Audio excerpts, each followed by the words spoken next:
আছেন সবাই? রূপসার গল্প কথায় আপনাদের স্বাগত জানাই। আমি আজকে চলে গেছিলাম বুক ফেয়ারে মা আর পিসুমনির সাথে। এই প্রথম আমার বুক ফেয়ারে যাওয়া। আজ নতুন কিছু শিখলাম জানেন, সেগুলোই আপনাদের সাথে শেয়ার করে নেব। ভালো লাগছিল চারিদিকটা। প্রথমে ঢুকেই দেখি এখানে অনেক ছবি বিক্রি হচ্ছে। এগুলো প্রিন্ট করার ছবি নয়, এগুলো সব হাতে আঁকার ছবি। দেখুন আপনারা কি সুন্দর প্রতিভাগ। এখানে চলছিল অনুষ্ঠান। আবার চলে গেলাম বই দেখতে। এই দেখুন আপনারা, বই দেখছি আর কিনছি। বইগুলো সব দেখতে খুব ভালোই লাগছিল। নতুন নতুন বই, তার মজাই আলাদা।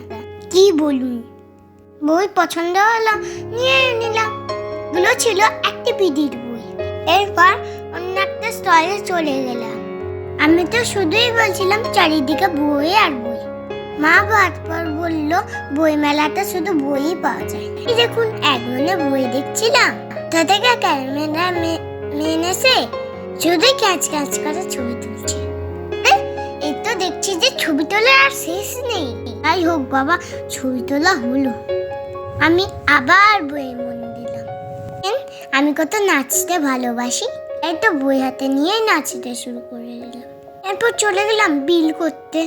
ও হয়ে গেল, স্টল থেকে বেরিয়ে গেলাম। এখানটা এসে দেখি খুব সুন্দর সব কেন হাতের জুতো তৈরির জিনিস। এখানেও একটা ছবি তোলা যাক। ছবি তুলে চলে গেছিলাম অন্য একটা স্টলে। এখানে শুধু উল্টে পাল্টে শুধু দেখে নিলাম। এখানে আর কিনলাম না কিছু। এরপর চলে গেছিলাম ফায়ার স্টলে।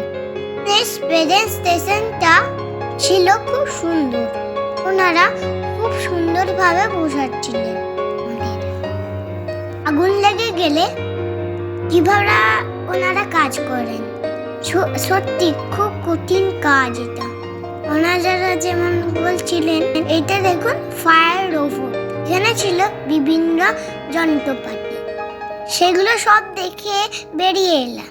আবার চলে গেলাম বুক স্টলে।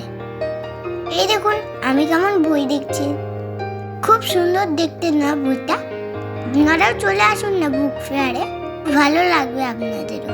অন্যান্য স্টলগুলো হচ্ছে স্টলটা একটু ভিড় ছিল। এই দেখুন আমার ক্যামেরাম্যানকে বলবো বুক ফেয়ার একটা চারিপাশটা দেখাতে।